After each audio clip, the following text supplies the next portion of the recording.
What's up, guys, and welcome to Press A Repeatedly. Justin Tomasello here with Chris Gold. Happy Memorial Day, everybody. Yes, happy Memorial Day. And, Chris, we've got a lot of stuff happening this week. Big stuff with Press A Repeatedly. I think it's time for us to kind of finally announce what's going on. Yeah, we've haven't really talked about this too much on the podcast so far, but yeah, big changes in store for the show and just kind of the way that we're doing things here. We're expanding a little bit. Yeah, so we're putting together a blog. It's going to be pressarepeatedly.com. And basically how it works is it's a Tumblr-based blog where we're going to post articles about anything we want to talk about. We'll do some reviews here and there of games that we're playing. Maybe some kind of quick glance, kind of stuff that we just started playing. Things that we're anticipating.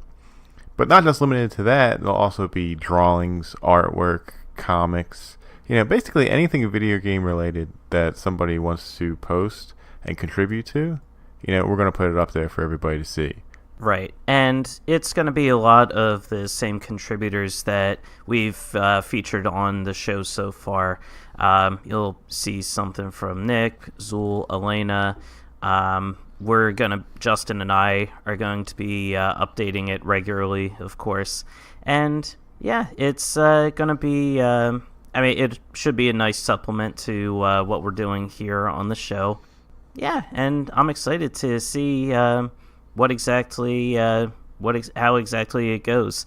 It'll be nice too, because it'll give us an avenue to discuss different topics or things that we don't ordinarily address or don't have the time to address on the podcast. Yeah, and what I'm really excited about is the podcast is, people do contribute, but most of the time it's just you and I as the co-hosts. Whereas the website is going to be our first official team effort where there is, no host or anything. It's everybody is contributing. Everybody's putting in articles. And, it's like the Press A Repeatedly team is together and working. And we're going to be helping each other and just getting out content. And, I'm just excited to have that team come together. And, of course, there'll be links to the podcast, to our social media accounts, and a page for people to contact us if they want us to talk about anything either on the pod or maybe even submit an article to the website, and as well as a brief page about with blurbs about everybody who is contributing and maybe how to contact them and what games they're playing and what kind of genres they're into for games. So yeah, I'm really excited to get that thing out there for viewing. Yeah, same. I'm really excited to see how it evolves and grows over time. Let me see. So yeah, we have a 3-day weekend, which is really nice and welcome for all of us. Justin, you do anything special for the holiday? We just we went camping the other day and had a family barbecue yesterday. You were there, unfortunately. Nah, I think it was very fortunate I was there. I ate a great deal of food while I was there. I practically put myself into a coma from all the food that I ate. Yeah, a lot of eating this for me, not just this weekend, but this past week as well. I've been quite hoggish lately, so I'm trying to take it easy today. Had a cup of green tea for breakfast. Yeah, breakfast of champions. But it was a good time. It was nice seeing everybody. It was nice eating. They had the whole spread going there. There were ribs, and hot dogs, and hamburgers. There was cornbread, beans. There was salad bar laid out. There's just so much that I can't even remember it all. Yeah, it was just kind of a blur, just shoveling food into our mouths as fast as possible for no reason. But yeah, since this weekend was Memorial Day, that means we are only a few weeks away from E3 2018. E3 hype! Yeah, and last year we did not do this episode, but there have been many requests for us to do this episode this year, and so here it is, our official E3 predictions episode for 2018, and that's what we're going to be talking about a little bit later on. Yep. These are going to be the things that absolutely will happen at E3. No questions asked. Just take $1,000 right now, go to your closest bookie, and just put it down on everything we're about to say, because it is 100% true and completely factually accurate. Warning, Press repeatedly is not responsible for any money lost on E3 predictions. That is the PAR guarantee, so act today. Yeah, it's interesting. I was kind of hesitant about doing this even after it was suggested, because I can't really think of like what I would see this year. I mean, normally I feel like I have a couple in the pipeline of that would be a definite, but this year I don't really know. So we're gonna have a little bit of fun with it. I'm gonna kind of think outside the box, maybe think of some weird topics, and we're gonna kind of rate each other as well with the likely-o-meter to see how likely our ideas will be presented at E3, so it'll be pretty fun. Yeah, it should be a blast and a half. But yeah, I'm excited to actually get going into E3. During the downtime, we've also had plenty of time to play games. So I guess that will just kick us right off into Justin. What are you playing? Yeah, there was a lot of free time this weekend, but unfortunately, I've only played one game still, and that's still God of War. Taking my time with it, really. I play like a little bit of short bursts here and there, and the other night I was playing. Well, here's what happened. I put it on to play, and this happens to me all the time. I was like, oh, I haven't played God of War in like a week or two. I had taken a weird random break for it for whatever reason, and I turned on the PS4, and of course there was a system update. I was like, oh, here we go again. I'll just hang for 10 minutes and then I'll be ready to start playing. This update took 50 minutes. Holy crap. Yeah, and it was like 2 different updates combined or something, and maybe it started to speed up at the end or whatever, but I don't know. I was just so annoyed. I was like, I finally sit down to play this game after a while, and now I have to sit at this blue screen and watch this progress bar fill up. Did you try putting the PS4 into rest mode? See, I mean, that's the thing. Like, if I keep my PS4 in rest mode, that won't ever happen because those updates will just automatically update. But I have this horrible fear of leaving consoles on in like a sleep mode, because my Wii bricked that way once, where it was in like a sleep mode and it just completely would not turn on, and I lost all my save file. But on the other hand, that was 2 console life cycles ago. Technology's gotten a lot better, and I'm sure there are many people who play games way more than I do that just leave it on all the time. So I gotta not be afraid to do that, I guess. Well, it's it's nothing necessarily wrong with the practice. It's just that, when I've noticed that when the PS4 is in rest mode, a lot of downloads and updates go much faster than when the PS4 is actually on and active. Oh. Like, I've actually looked it up because I think it was a few months ago. I was buying some games, and I bought them digitally through the PS Store. And I was downloading them, and the PS4 was like, oh, this is going to take about 8 hours to download. I'm like, 8 hours? Ain't nobody got time for that. So I looked it up, and this thing was download. It was trickling in very slowly. I'm like, oh my God, like I do not want to wait all this time. So I looked it up, and apparently it's actually a very common fix for any downloads or updates. Put the PS4 into rest mode, and I guess the PS4 then devotes all those resources that before was keeping the UI active and everything else active, etc., devotes everything to just downloading whatever it is you're downloading, and it downloads much faster. I put it into rest mode, and after about a half hour, I turned it back on, and one download completed, and the other had like 5 minutes to go. Wow, that's a drastic change. Yeah, it was like, I was shocked. I was like, what? Okay. So yeah. Try putting the PS4 into rest mode whenever you've got a system update that's taken forever like that, and yeah, hopefully it should be knocked out lickety split. Yeah, cool. That's a good tip. I will definitely do that next time. I am all about the good tips, ladies. He's not. I'm taken. Please don't contact me. Yeah. So everyone was telling me, oh, there's this part in God of War that you gotta get to. Like, it's so crazy. It's gonna just make you freak out. Like, it's really going to just blow your mind about how they did this thing, and like, we don't want to spoil it for you.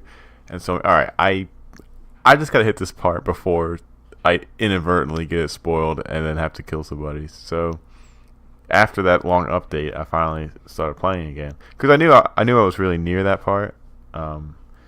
And again, don't want to spoil it here either for anybody who's been not playing it yet either. But here it is. No, I'm just kidding.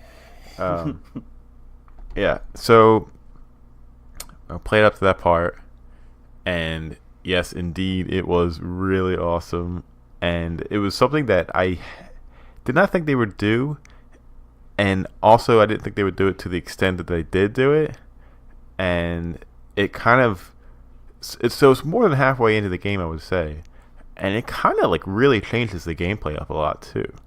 Oh yeah, I know exactly the part you're talking about because I was losing my mind when this happened, and it just like, yeah, you're right. It completely changed the entire dynamic. It was just like, wow. Like, I was literally like screaming. My hype overloaded while playing this game. So there are parts of the game that you don't need to play the first 3 God of War games to play this one, but someone has compiled like a video kind of thing that kind of lightly touches everything that happens in the first 3 games. And it's a good idea that if you haven't played the first 3 games to like kind of watch a video like that to just kind of keep you refreshed on like 1,000-foot overview of the background of Kratos and the God of War games to kind of ease you into the new one. And I would highly recommend that somebody do that if they have not already. Yeah, absolutely. Because there is, like you said, you don't have to play the original trilogy, but there's a lot of backstory going on there that makes a lot more sense when you understand exactly where Kratos is coming from and the baggage that he's dealing with. A lot of self-inflicted baggage. Yeah, he's the only one to blame for his woes is him.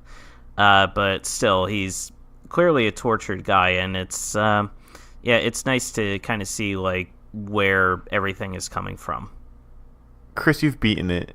I'm having this issue where I don't want to. The side quest stuff doesn't seem that appealing to me at all, really, anymore. And I just kind of want to mainline and like beat it, and then maybe I'll go back and do some of the side stuff. But for me, like a lot of it is just, it kind of just feels like a chore sometimes because I don't really think there's a good enough reward for doing a lot of that stuff. Does that make sense? For what, the side quests? Yeah.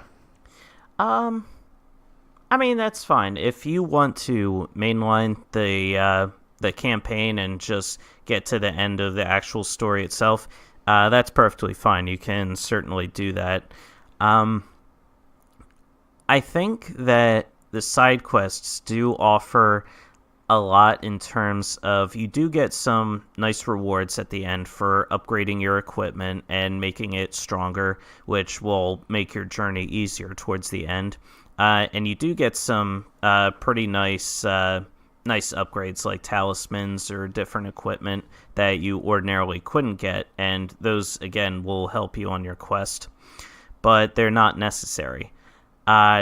From a storytelling perspective, those side quests are really good for fleshing out the backstory of the world, and it just kind of helps with the world building. It helps deepen the relationship between Atreus and Kratos. There are definitely benefits to doing the side missions. You learn more about the dwarves, Brock and Sindri. Right. Yeah, there's a lot there, but none of it is necessary. None of it is strictly necessary. So if you're feeling like you just want to get through the main story and just beat the game and then maybe go back, yeah, absolutely, you can do that. I think that's probably what I'm going to do. I am pretty sure I'm kind of getting close to the end of the game as to where I'm at. I will warn you, there are definitely moments where you think you're close, but then the game just kind of drags it out a little bit at the end. Yeah. Yeah, it's just like, oh, I've almost won, and then something happens. You're like, you have to keep going. Well, I'm in Tyr's storeroom for the second time, if you can recall that. Oh, yeah. I know where you are. Yeah, you have about another 30 hours of gameplay to go. That is not true. Yeah, you're getting close. You're almost there. Yeah. But you still got a little bit to go. All right. Well, hopefully I will wrap it up this week and be able to have final thoughts on it next week. Yeah, you better, or I will send the hired goons. Yeah, that sounds appropriate. Yeah, that was surprisingly really the only thing I played this week. Unless you want to count this book of brain puzzles that I was doing while the update was happening on the PS4. I certainly do not.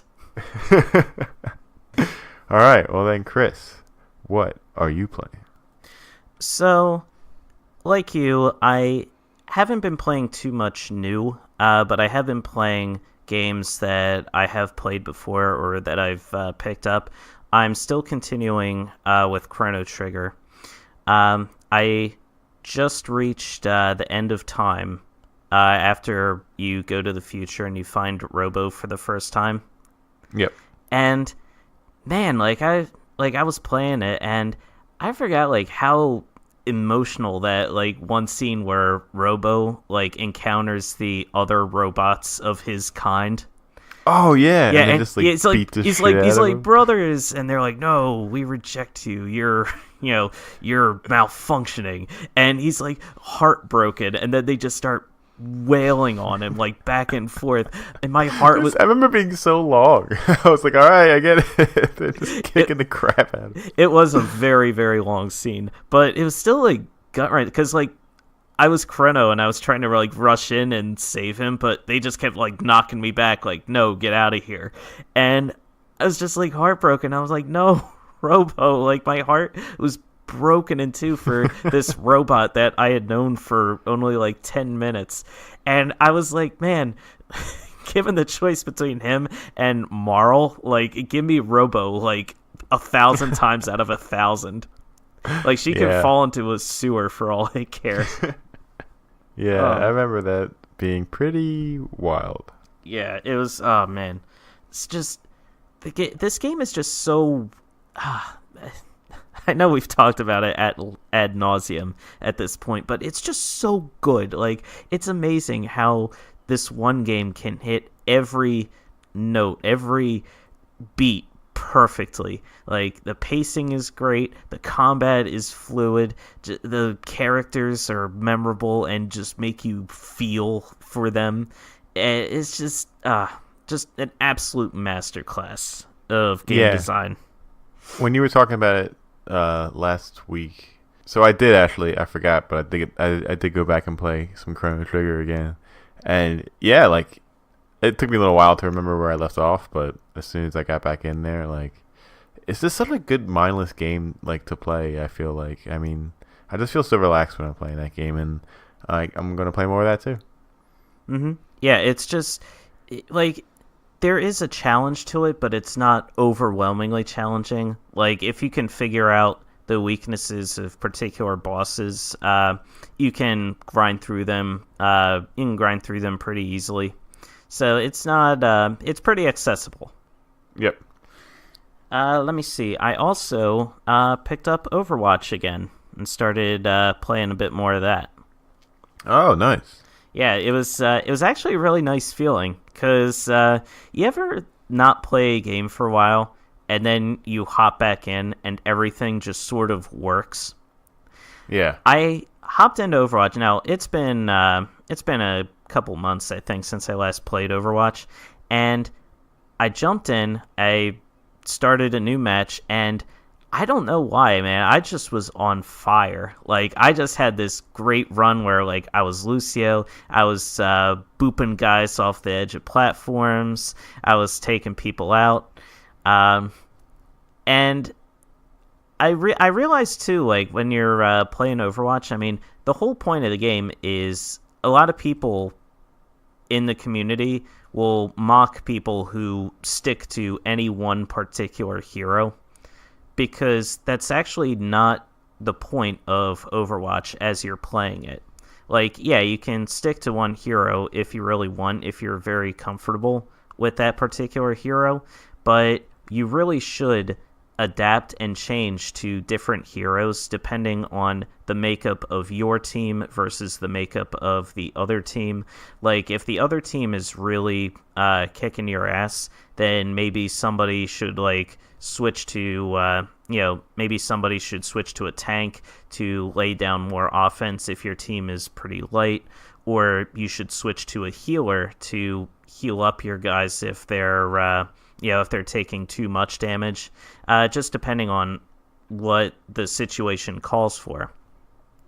So I was trying to do that a lot more. So I started out with my main guy, Lucio, my bae, and I was having a good time. Like, I was running around, I was booping people, and then the other team started pushing the point.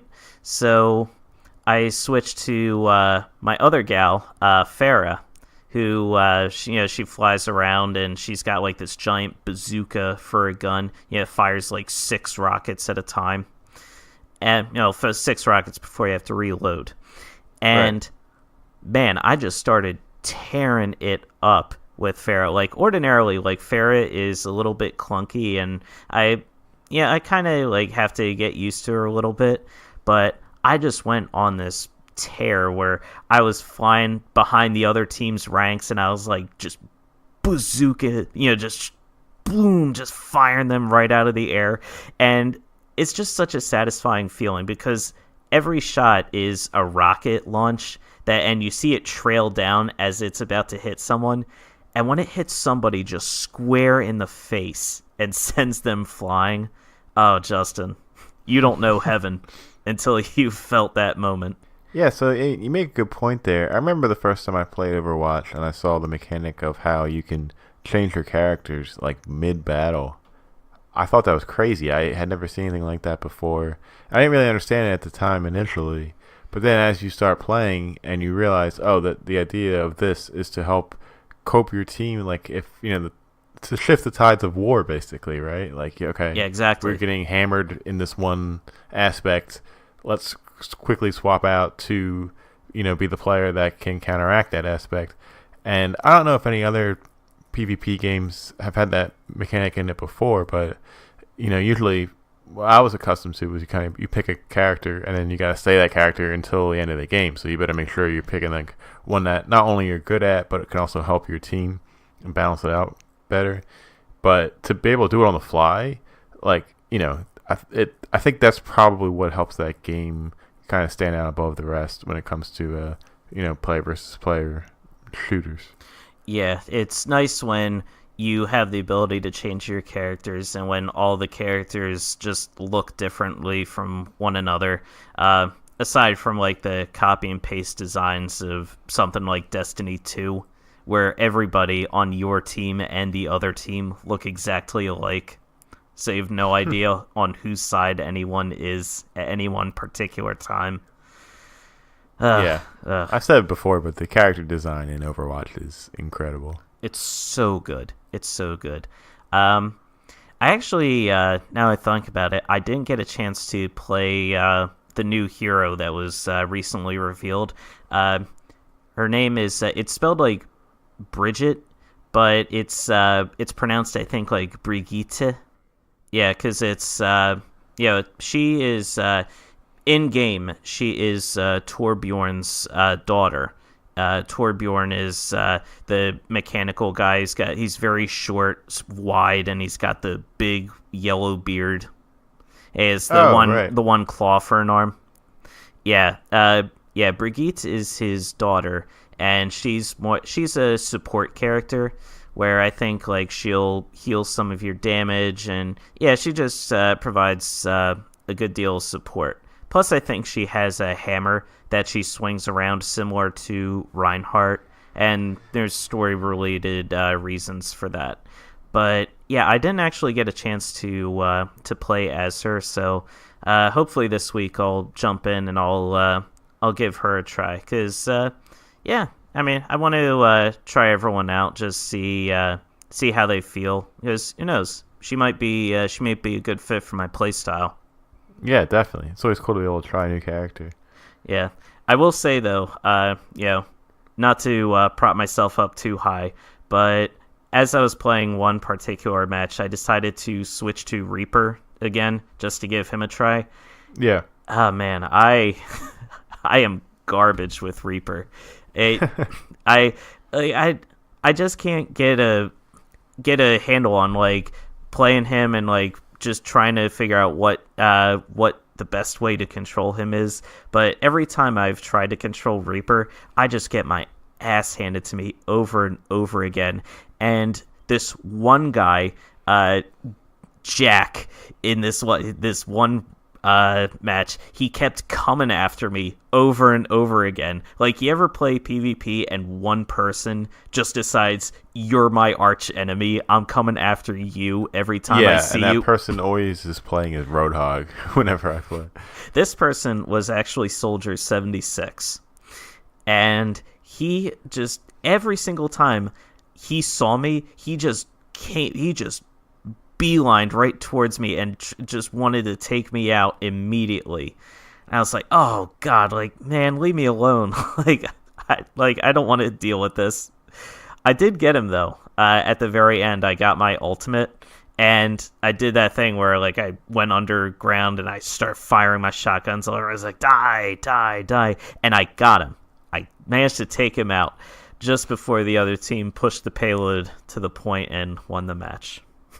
It is pretty funny though that like even if they kill you 92 times, as long as you kill them once, you feel like you got the upper hand on it. Yep, it's that moral victory. Yeah. Take what you can get.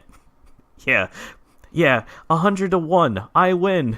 You didn't kill me every single time. Yeah. Yeah, I'm not a complete waste, loser. Yep. That's pretty much my experience with Overwatch every time. Yeah, but it's a fun game. I have a blast every time. Plus, I had voice chat turned off, so I had an extra fun blast playing it this time.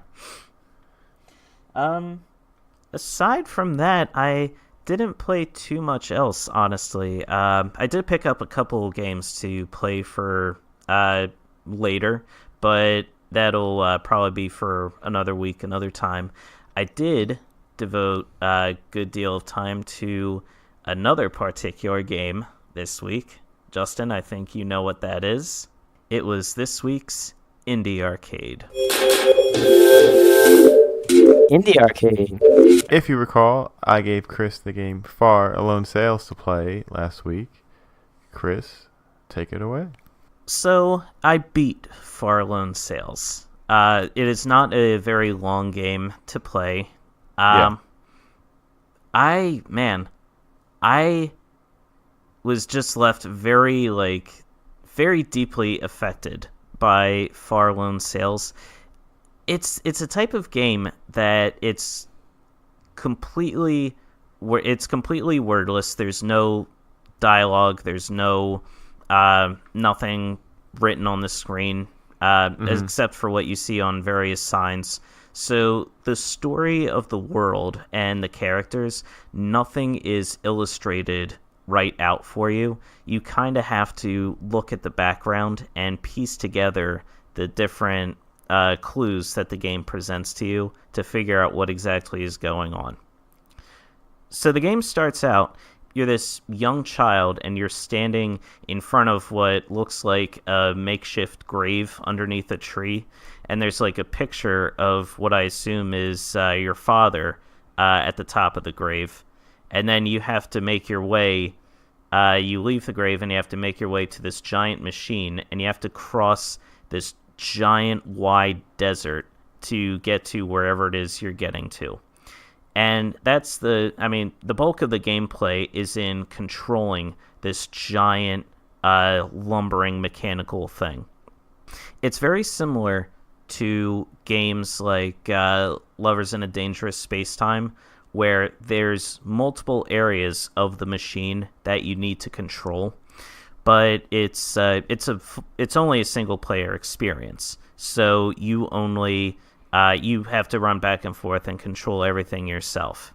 Okay. And nothing is explicitly illustrated or spelled out for you, so I like that in terms of you had to organically learn what each part does, what you need to do to control everything, and it's just a matter, like, you go inside, and from the outside, when you're on the outside of the machine, you can see the outside bulk, but when you go inside, it sort of cuts away, so you can see on the inside all the different rooms and all the buttons and pulleys that you need to utilize to make the thing actually go.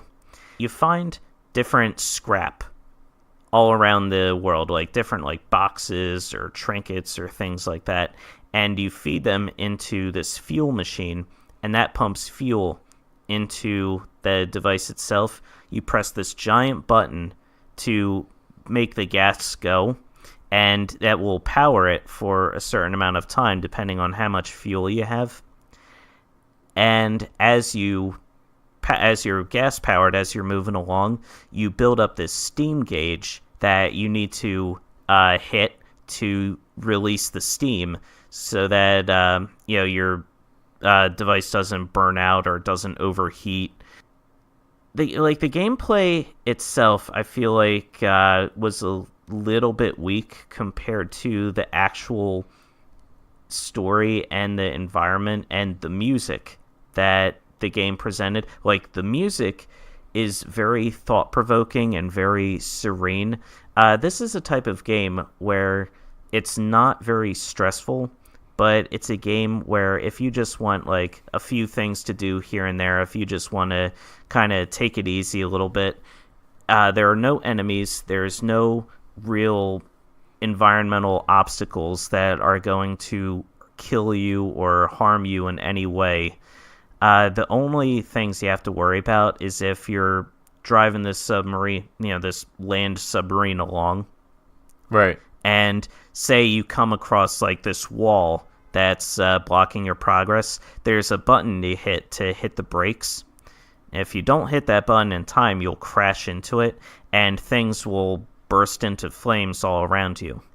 And it has a hose in place so that like you have to go up and get the hose and put the fires out wherever they've sprung up, and you have to repair the thing. But then that wall that's in front of you, that presents an environmental puzzle that you have to get out of the land. It kind of looks like a whale. I'm calling it a land whale. You have to get out of the land whale, and you have to kind of figure out the puzzle, which is not a difficult puzzle. It's more a matter of jump up some platforms, take this one box, put it in this one switch to power it up, press the button, and then that button will open the wall. And then you can get back in the land whale and proceed. That's honestly really it. The gameplay wasn't really too challenging. It just kind of says, okay, just go long, just go and, reach the end. Is it strictly linear? Like you're moving from left to right and that's it? And like things are kind of coming along the way? Or do you go like... That's That's it. It's just Yeah. left to right. Okay. So it's like a classic. It's like a classic journey setup where you're going from what you're beginning to the end. It's just a journey, Yeah. and I mean it. I feel like there were times where I was concerned, like there are some environmental dangers that you run into, like as I was traversing this one wide stretch of this desert, this hail started raining down on the outside. Like, it started raining, and the hail was actually damaging my ship, and things were sparking up, fires were starting to crop up all over the place. I'm like, oh god. But luckily, as things were getting into dangerous territory, there was a little area with a roof where I could park my land whale, and I just kind of went under there, fixed everything up real quick, and then I could proceed from there. Outside of those random dangers every now and then, there just is not a lot of conflict with the story, with the gameplay.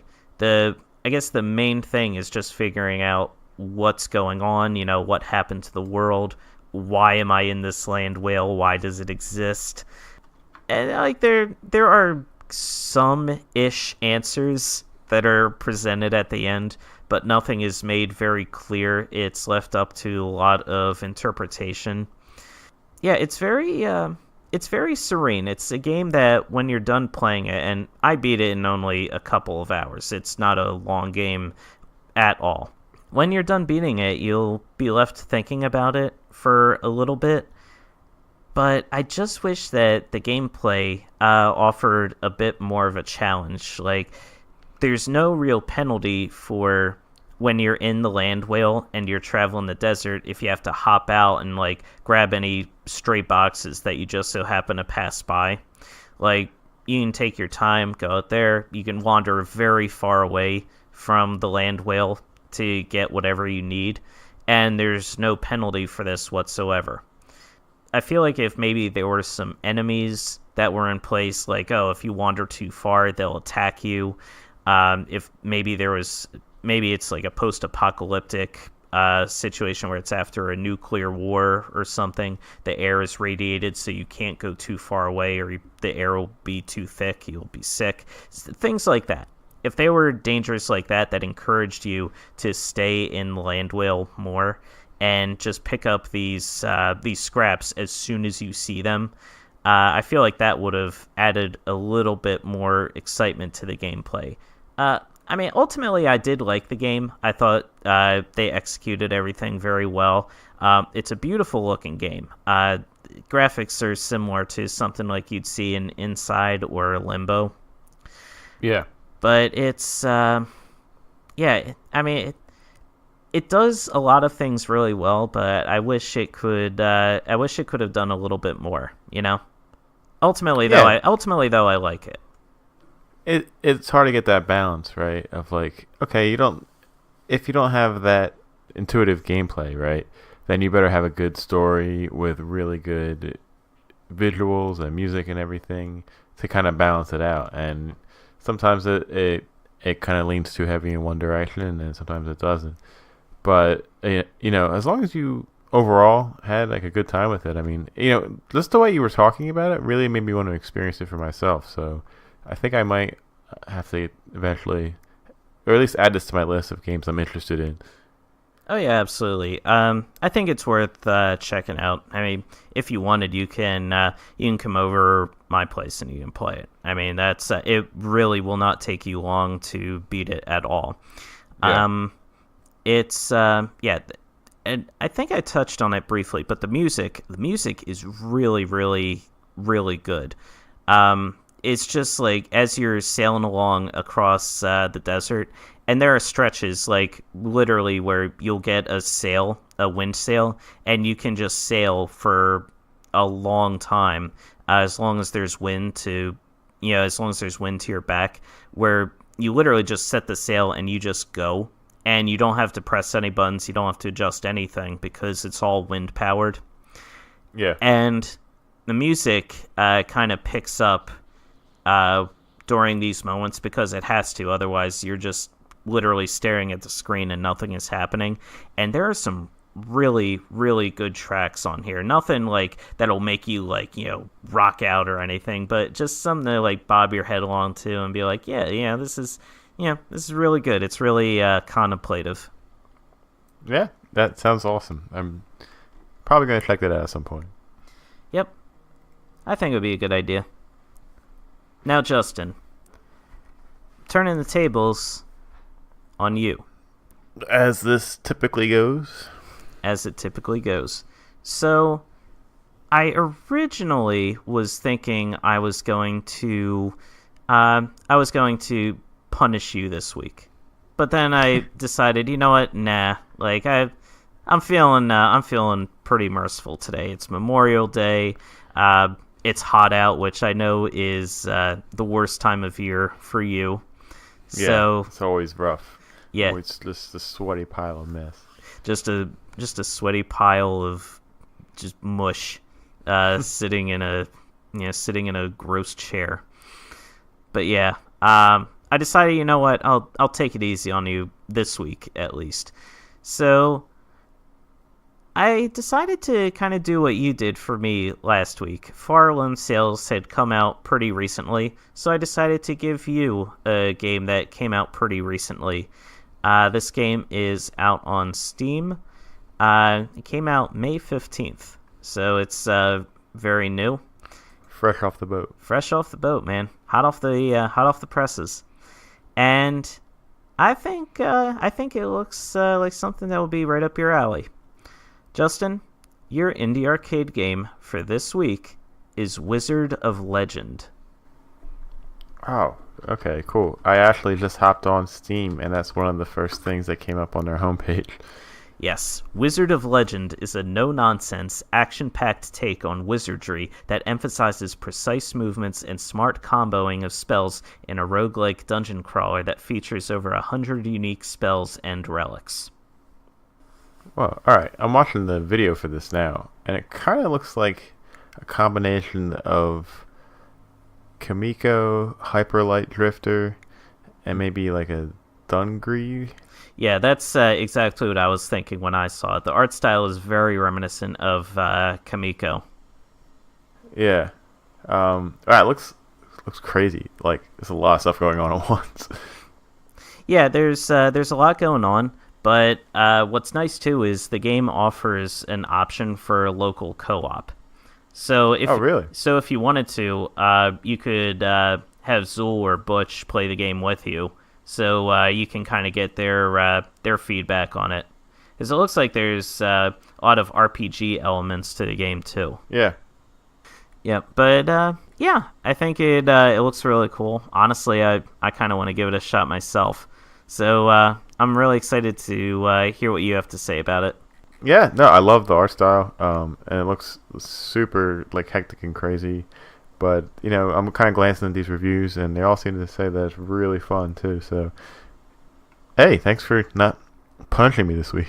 Yeah, no problem. I'll probably get you next time, but we'll see. Depends how I feel.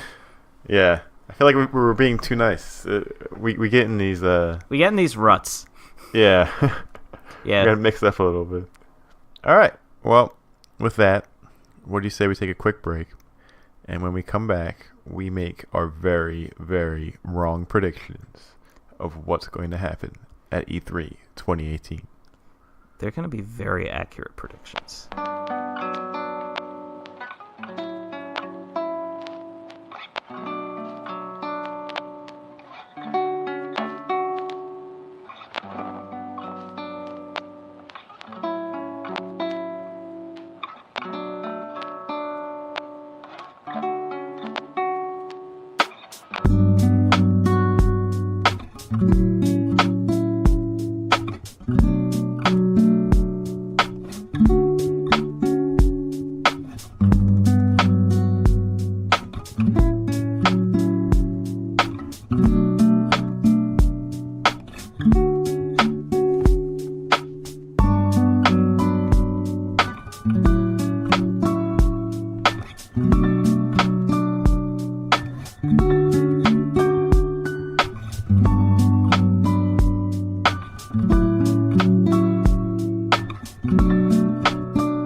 welcome back to Press A Repeatedly. Justin Tomsolo here with Chris Gold. And we are weeks away from the greatest gaming time of the year. Yes. We are coming up on the most wonderful time of the year, E3, where the rumors abound, the salt goes flying, and yeah, there's just a lot of rumors and speculation out there about what we'll see, what might be shown, different things that might be revealed. This is really the big event where a lot of the craziest news and a lot of the biggest events are revealed.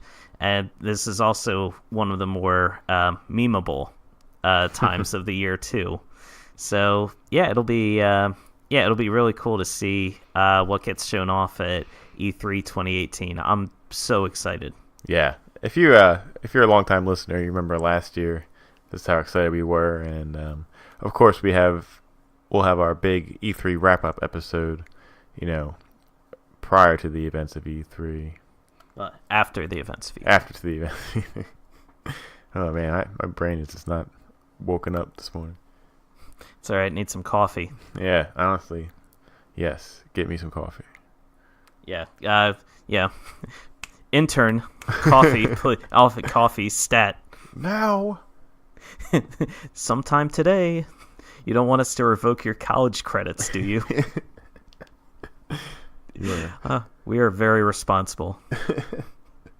But the weeks leading up to E3 are always crazy because, as you said, you get all these rumors and speculations, and all these weird articles start showing up about some kind of weird crossover, ridiculous kind of game that someone maybe heard.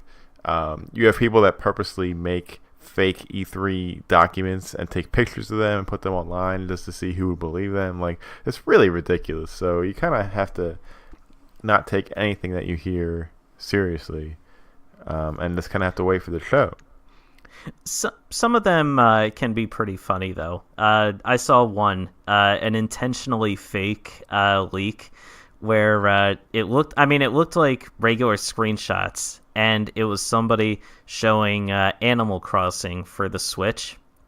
And like, you see the title screen in one picture, and then the next picture was Isabelle, like, in front of a house, and she's like, "Oh, Mary, welcome back to the neighborhood."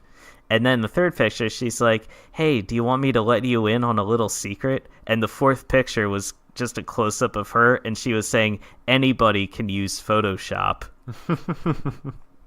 And everyone was just like, come on, don't do that. That's pretty good. I mean, it was pretty good. People were like, "Oh," but then they got to the last picture and they realized, oh, damn it. Jerks. Yeah, but I mean, at least that was intentionally fake. Like, yeah. Once you see that, you can't come away with being like, okay, yeah, it's confirmed. Yeah. I'll give you guys a brief rundown of the press conference schedule for E3 this year. It starts off Saturday, June 9th at 11 a.m. Pacific Time, 2 p.m. Eastern, of EA, their press conference. And then on Sunday at 1 p.m., 4 p.m. Eastern is Microsoft's press conference, followed by that evening at 6:30 p.m. Pacific, 9:30 Eastern, Bethesda's press conference. And then on Monday, June 11th, in the morning at 10 a.m. Pacific Time, 1 p.m. Eastern, Square Enix Digital Showcase, followed by at 1 p.m. Pacific Time, 4 p.m. Eastern, Ubisoft's press conference. After that, at 3 p.m. Pacific Time, 6 p.m. Eastern, the PC Gaming Show. And then, as of this time, there is not a set time for this to start, but we all know that Sony's press conference is on Monday evening. Probably will be 6 o'clock Pacific Time, 9 o'clock Eastern Time, I'm guessing. And then on Tuesday, my birthday, June 12th, we have Nintendo's official direct stream at 9 a.m. Pacific and noon Eastern. All right. Yeah, happy birthday to you. Hey, your favorite company on your birthday. Yeah. Can't ask for a better birthday gift than that. Yeah, it'll be interesting. Like when I was younger, I used to be so hyped all the time, and then sometimes that really got me into trouble because if it was a bad E3, I was just really bummed out. So as I've grown, as I've witnessed more and more E3s, and I know what to expect, the best advice is obviously to keep your anticipations low, and just kind of go along for the ride. So we'll see with all these conferences. I'm going to watch them all like I do every year, and what are we going to see? This is the time for us to talk about that. We don't know. We're going to make our predictions right here. There were a lot of surprises last year. I think probably Beyond Good and Evil 2 being officially announced and Metroid Prime 4 were probably the two biggest and craziest announcements last year. Those were the two that just completely blew my mind. I think especially Prime 4, because nobody in the world was expecting that. Like, there was no hints to that. No one was really even asking for it necessarily. People just wanted another Metroid game. Right. The fact that it's another Prime game, oh man, that's that blew my socks off. And then you have Beyond Good and Evil 2. Oh man, like that one, I had almost lost hope that we were ever going to hear anything about that game. But then that reveal trailer, and they showed off like just the technical aspects behind it. Oh man, that blew me away. Yeah, definitely. All right, now's the time where we become those people, those we're gonna put on our tinfoil hats and say what's coming to take us over this year. Yeah, which overlords are going to rule us within the coming days. All right, and we'll start easy with the only thing that I'm kind of confident in because we haven't heard about it in a long time. But I also say this one every year, and for the past like 3 or 4 years, I have been, wrong about that. But that would be the next entry in the Elder Scrolls series, Elder Scrolls 6. Right. So you're saying that we're going to get an official announcement of the game and when it's going to be coming out? I'm saying that, yes, because, well, here's what I think. It's been well over 5 years since Skyrim came out. I think Skyrim came out in 2011. Yeah, 2011 Skyrim came out. That's 7 years ago.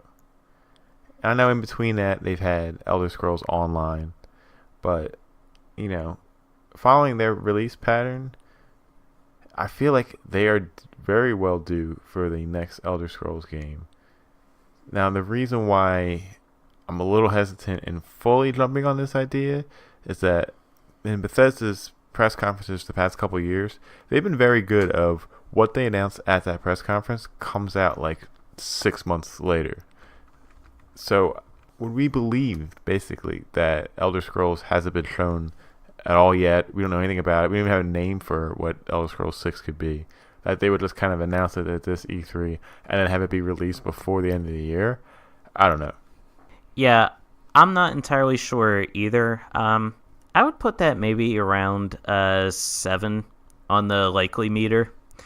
Just because, I'm sure we might get some news about Elder Scrolls. Like you said, it has been a few years since since we've had a new entry in the Elder Scrolls series. But I also consider that they've also devoted a lot of resources to the Fallout series as well, which runs on a similar engine to Elder Scrolls. And if you kind of look at the history a little bit, it seems like the pattern has been, okay, we have Elder Scrolls 4, and then here's Fallout 3, and then here's Skyrim, and now here's Fallout 4. So I would think that it would be, you look at, how far out, how long has Fallout 4 been out? It's been out for a couple years, hasn't it? Yeah, 2015, I believe it came out. 2015. Okay. So, yeah, that's, I think that's been long enough. That's been long enough, sure, to refine the engine and maybe get things planned out. They might announce, they might tease Elder Scrolls 6. Yeah, who knows? I think, I'll bump it up to an 8 on the likely meter. Yeah? Yeah, well, yeah. I'm sure, we might hear something. I don't know if it'll be a situation where they'll be like, oh, it's coming out in 6 months. But, yeah, I think we'll hear something. All right. Sounds good. What's your first guess? See, I'm gonna play it a little bit safe for my first guess.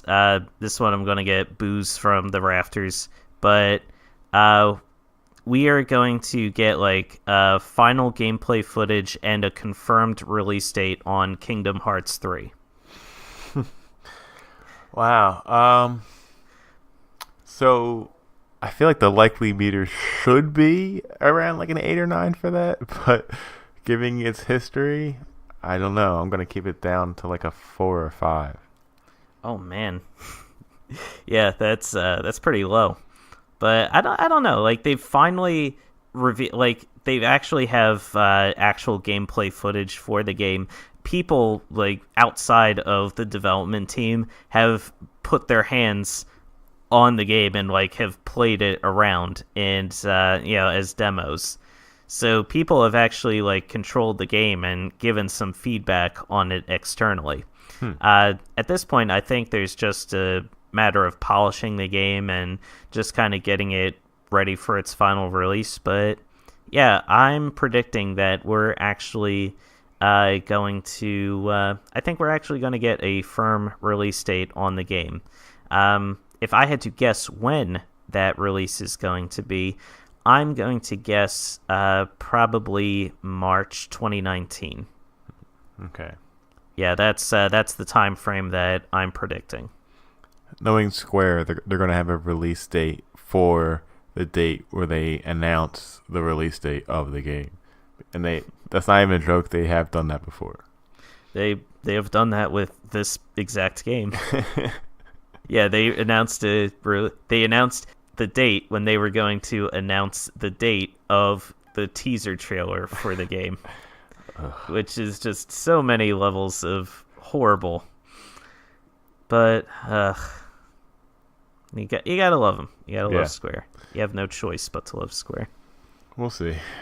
Yeah, I suppose. What's your next prediction? My next one, I'm actually pretty confident in this one too. I think we're going to see some pretty good gameplay footage and maybe a release date or at least a release window for CD Projekt Red's Cyberpunk 2077. Oh, that's a good one. That's a good prediction. I like that. It was a few E3s ago when they first showed off what they were working on and gave us that very small teaser trailer. And I was fairly confident we were going to see something about it last year, and we didn't. And then, we had this year where they CD Projekt Red tweeted the word beep just randomly out of nowhere, and the internet lost their minds because they just thought that might mean perhaps that they're ready to talk about the game. But yeah, I mean, I could totally see it happening. In my opinion, on the likelihometer, I'm probably going to give that around a 6. You can't rate yourself on the likely meter. That completely defies the whole point of the likely meter. All right, yeah. Make a prediction and say, "Oh, I think this is this likely." Come on, Justin. Fair enough. The program.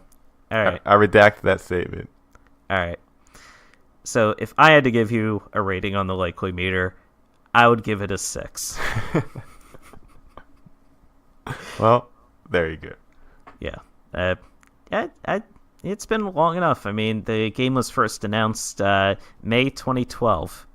That they said they were working on it. It's been 6 years at this point. It's high time. It's high time we get a little glimpse into what they're developing, what's actually going on. And you're right. The fact that they actually tweeted something, that they actually revealed, there was actually some life to that game. We're gonna see something. I'm pretty sure of it. I'll give it a 7. Cool. What's next for you? What's next for me? I think we actually are going to see an Animal Crossing for the Nintendo Switch. Yeah, I think that the hype is there. I think Nintendo has been working feverishly behind the scenes to try to get this right. They know that, Animal Crossing New Leaf was one of the best-selling games in the franchise ever. Like, it was by far, I think, the best entry in the series to date. And they know that they've got people clamoring for the series. The Switch is just selling like crazy right now. The growth on that system is astronomical. The idea that you can play a full version of the game just anywhere you go. Plus, with the expanded capabilities of the Switch, just the different options, the expanded possibilities that could be presented with an Animal Crossing for the Switch, I think Nintendo will have seen what the people are clamoring for, and I think they're going to announce it. It won't be coming out anytime soon, but they are going to announce that it is in the works. You think it's going to be announced the same way that Pokemon for the Switch got announced last year, where it's just like the director at his desk and he's like, you know what? We're probably going to make an Animal Crossing for the Switch. See ya. Yeah. He'll be like working at his desk, and camera will come in. Oh, director, is Animal Crossing for the Switch coming out? And he'll look up. He's be like, what? He's like, what are you doing in here? Like, like I thought I had that door locked. Like, get out of here. It's like, wait, just answer. Is Animal Crossing for the Switch coming out? He's like, sure, whatever, just leave. Wow, confirmed. Wow, confirmed. Animal Crossing Switch confirmed. The guy himself is watching the E3 presentation. He's like, "Oh no." So yeah, it's a tough one because I feel like this should have been announced already, and the fact that it hasn't yet is kind of giving me a little bit of hesitation. Plus, you had the Animal Crossing mobile game just come out this year. Maybe they needed more time to fully evolve that for the Switch level, but I also feel that Nintendo needs some serious interest back going, because as great of a first year Switch had, I feel like this year so far has been just kind of really weak for it with releases coming out. A lot of it is just kind of stuff that's coming down the pipeline and people are waiting for. So maybe maybe that's what they need. They need more of that. I don't know, but I think likelihood, I'll give that one. You know what, Chris? I'll give that one an 8, likely-wise. Yes. Yeah, I agree with you about the Switch's second year. It's definitely, to me, not been as great as year one was. Year one, when that thing just came barreling in and it was just releasing games like left and right. Every month was a major release for the system, and it just took off like crazy. We did recently have Donkey Kong Country Tropical Freeze re-released for the system, and I'm glad that people are getting to experience that game for the first time. It's honestly one of the best platformers that I've ever played. Like, it's just a fantastic game. But I already have the game, Justin. I have it on the Wii U. Yeah, me too. So there's no reason for me to pick it up on Switch. So for the vast majority of people out there who do not have a Wii U and never got to play the first game, now they're getting exposure to it for the first time. That's great for them. But yeah, for me, just nothing too exciting coming out. So yeah, I'm with you. They need to get that hype train rolling again, and I think breaking the internet by revealing Animal Crossing for Switch is just the way to do it. Yeah. Okay, so now is where I'm going to start getting a little wild with these predictions because, again, I don't really have anything I'm too confident about. But this idea just came to me recently, and I'm starting to think it makes more and more sense. I don't think there's going to be anything other than a light teaser for it, but I would not be surprised to see a sequel to Horizon Zero Dawn announced this year. This year? Yes, this year. Oh man, that's soon. Like the first game just came out last year. Yeah. I mean, the first game, the only game, came out last year. Well, I think that game kind of took off even more than a way that Sony was expecting. The team at Guerrilla Games did an incredible job. So I think with that hype still being built there, I think it kind of would make sense for Sony to give them the green light, like, all right, just start working on the next one. And then at this E3, there can be a very light teaser of like Aloy like going through, I don't know, the forest or something, and like a robot dinosaur pops out, or I don't know, just some little light tease that could let us know, like, oh, there is a continuation to this game, and we are working on it right now. I don't think there'll be a release date or anything like that, obviously, but just like, oh, hey, we're going to turn this thing into a trilogy instead of just the one game. I don't know. That's my pretty wild guess for this upcoming E3. I'm gonna give that like maybe a 3 or a 4. I didn't sell you on that at all, huh?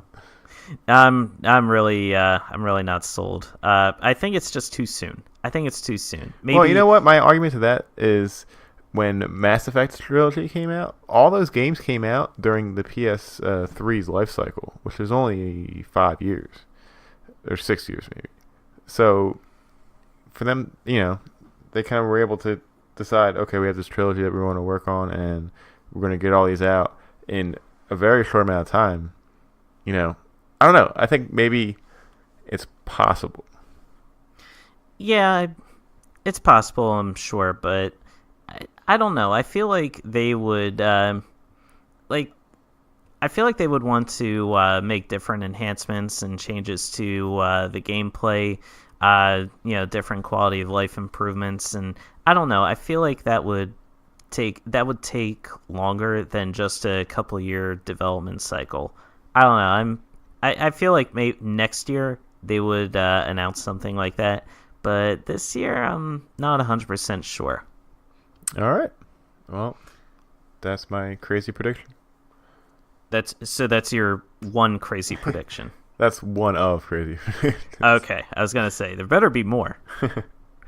What was I gonna say? I had one, but then you kind of blew me away with that Horizon Zero Dawn nonsense. Knocked you on your ass. Yep. Yeah, you threw me for a loop. Oh, I remember. Okay, so here's my crazy prediction. Microsoft is going to announce timed exclusivity for Red Dead Redemption 2. They're going to announce that for like 6 months or so, you can only get Red Dead Redemption 2 on Xbox One or Windows 10. Well, that would certainly give them some help that they need. I think like they desperately need that help. Yeah. Because a lot of their games that they've tried to hit home runs with have just not been panning out. Sea of Thieves has not worked out the way that they thought, or even I thought that it would work out. Like, apparently the game is good now that a lot of trolls and griefers have kind of abandoned the game by this point. So regular people who are just trying to have a good time can enjoy the game for what it is. But I feel like, a lot of that initial goodwill has kind of been burned off. The game by itself is not enough to sell an Xbox One. They had gotten PUBG, the console version for their system, but that apparently is nowhere near as good as the PC version of the game, so that hasn't worked out. Game Pass, from what I understand, has been a bit of a flop because, again, what games do you want to get on the system? Yeah.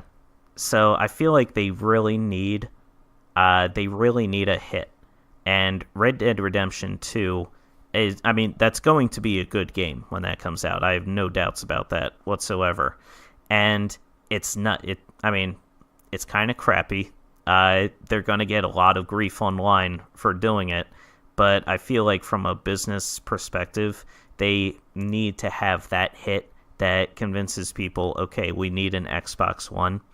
And by securing at least a timed exclusivity with Red Dead Redemption 2, they can get that hit. Yeah, I don't want to say it's completely unlikely because anything's possible, but I think it's too far along for that to have happened yet. I mean, the game has its firm release date for October, and if you go on the website for the game, they have the logos of Xbox and PlayStation 4 and PC like kind of plastered all over the site. I don't know for everyone to think that it's coming out on PS4 at this date, and then 2 weeks from now find out, oh no, we're gonna have to wait 6 months later to play that. I don't see that happening. I'm gonna have to give that a 1 on the likeliness scale. Oh, that hurts. Although I do like the thought of that, thinking outside the box there, because the Xbox absolutely needs some help. So if they could possibly do that, I think it would help them. But I don't know if they have the pull to be able to do that, especially with GTA's history, with Rockstar's history on PlayStation went all the way back to the PS2 days. So if I don't know, I just don't know if they would be able to screw over Sony like that basically for 6 months. Yeah, I don't know either. I mean, it's a shot in the dark. Like, I'm not even 100% sold on it myself, but Xbox does need help. They have to get something because they are in a lot of trouble. Well, how about this? Xbox needs help. We need some wild predictions. How about Halo 6 being announced this year? That's wild enough. I think I think that's a good idea. Even if they're not fully ready to announce it, I think because of how Microsoft needs to prove it has heavy hitters that are coming, it might even be rushed to be announced this year rather than next year, Let me see. It looks like Halo 6 might actually have already been teased. Really? As coming up soon. Yeah, there's lots of articles here. Yeah, 343 Industries confirms Halo 6 in development. So we might get more news about Halo 6. Like, they might actually show off gameplay footage or some story details or something related to that.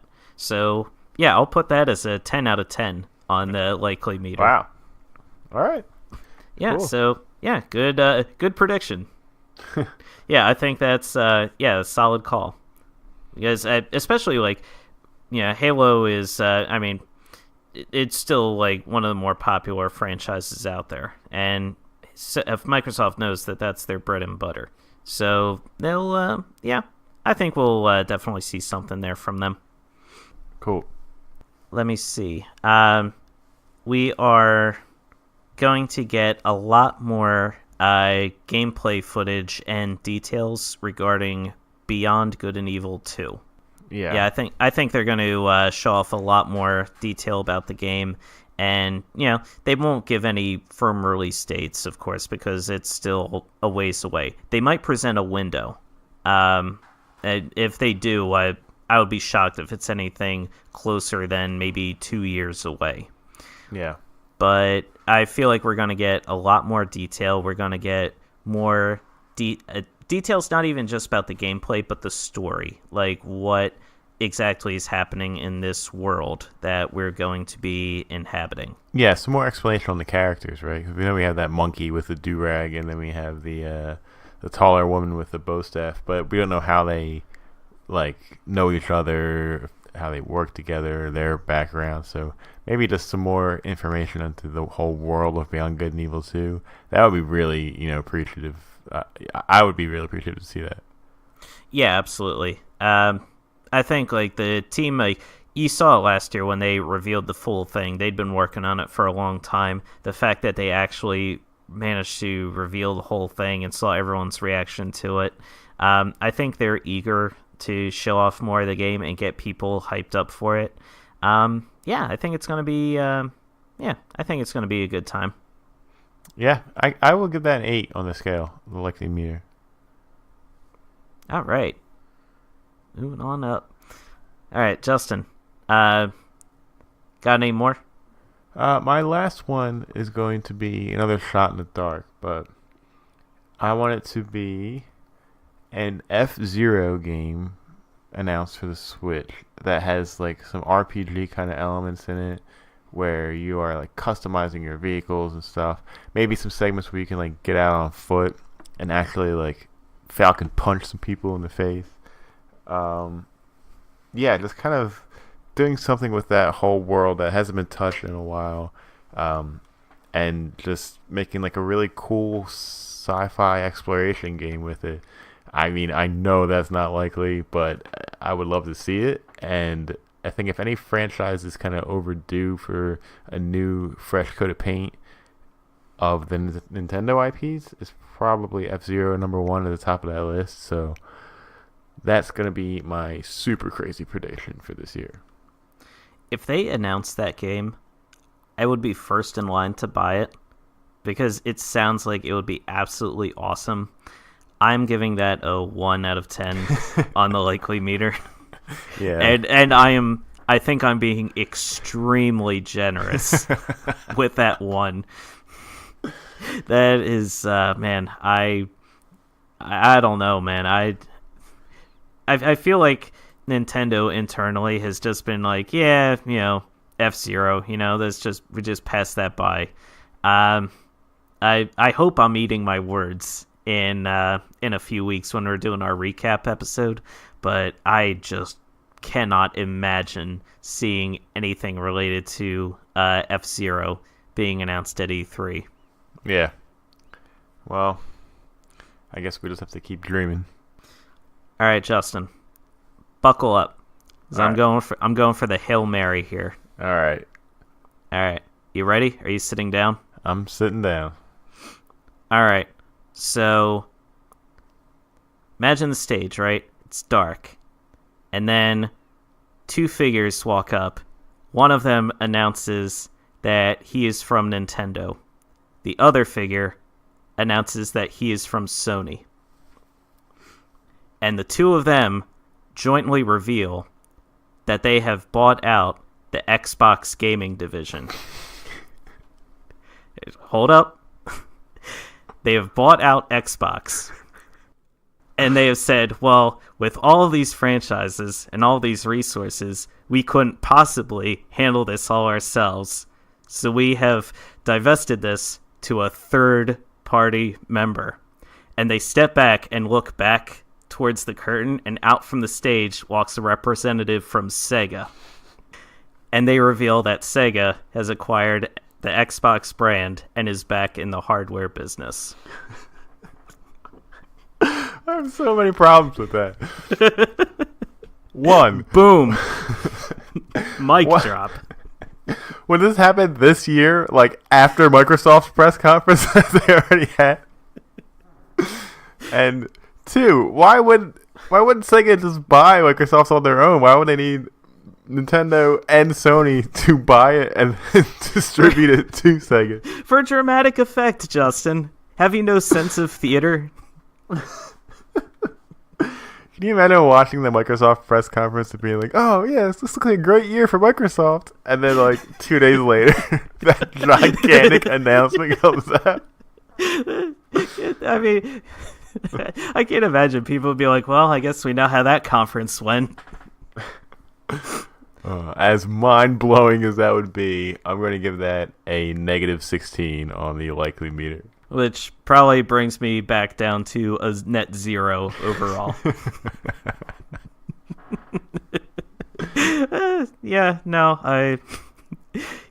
We'll see. We'll see, Justin. After all, these are predictions. Anything can happen. Oh, you know what? I got one more that I forgot about.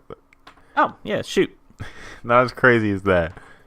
But some sort of Netflix-like service for all of Nintendo's virtual console games where you pay a monthly fee and you can kind of download and stream older games from any of the prior systems and just kind of play them that way instead of having the actual virtual console system, and instead of actually having to re-download games and stuff. It's just a monthly fee that you pay in, and you get access to basically, I mean, whatever they want to put up for access, whatever they have the rights to still or whatever, but it's all there in like this catalog.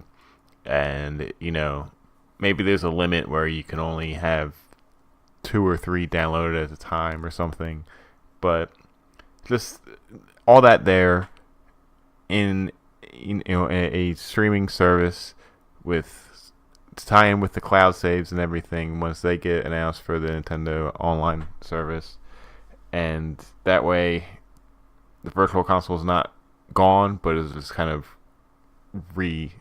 represented in a way that makes a lot more sense for today's gaming, platforms.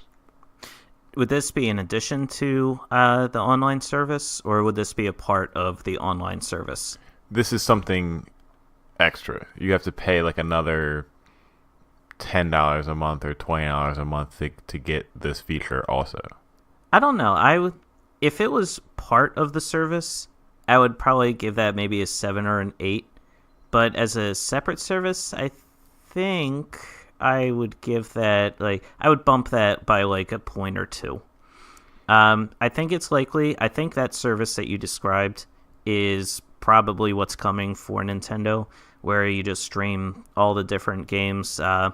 Certain games probably get dropped each month, and then new games get added on. Something, just like Netflix or Hulu or whatever.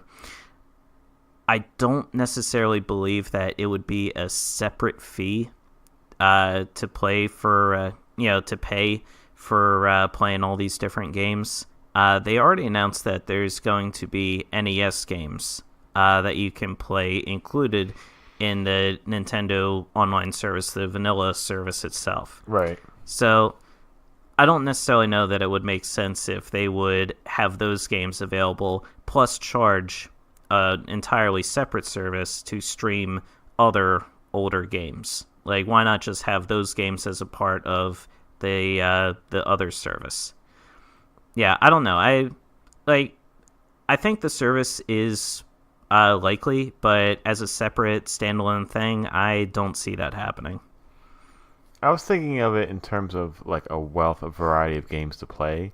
I think if we wanted like a really deep back catalog with all of the different prior consoles available, I think that would cost a lot for them to maintain, and would have to, inquire some sort of additional fee to be able to do that. But yeah, I don't know. I mean, I still am not 100% positive they're even going to try and do that in any form. So we're just going to have to wait and see.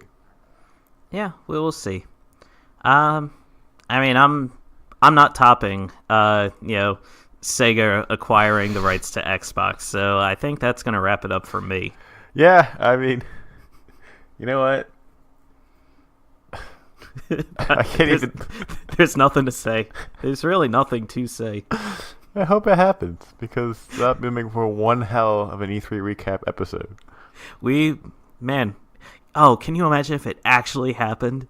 Like the gloating I would do in the recap episode, like you mocking me, giving me a -16. Yeah, well, I would certainly eat my words there. Honestly, from a lot of the predictions we've made, we both could be eating our words. I mean, that's the great thing about E3. You can't truly predict it. Like, if we had this episode last year, would either one of us have predicted Beyond Good and Evil 2 or Metroid Prime 4? Yeah, or I don't anything think so. else? No, absolutely not. So, yeah, I think we're in for a lot of fun, a lot of surprises, and I can't wait. Yeah, it's always a great time, E3, and always just so fun to sit back and watch. So, very excited for it. And yeah, that's going to do it for this week. Remember, Press Save repeatedly posts new episodes Tuesdays on iTunes, Google Play, Podbean, YouTube, and Spotify. If you like what you hear, please take a moment to rate and review the show, or tell your friends about us. It helps other people find the podcast and will really help us grow. And thank you to all who have rated, reviewed, and subscribed so far. We love you. You can follow us on our Facebook page or on Twitter and Instagram. We are at Press A Repeatedly. I'm at cgold113, and Justin is at oaf7724. You can email us any questions or comments at parpodcast@gmail.com. That's parpodcast@gmail.com. That's all for this week. Chris and Justin signing off. And remember to blast your enemies in the face with a barrage of missiles from your bazooka arm. Press A repeatedly.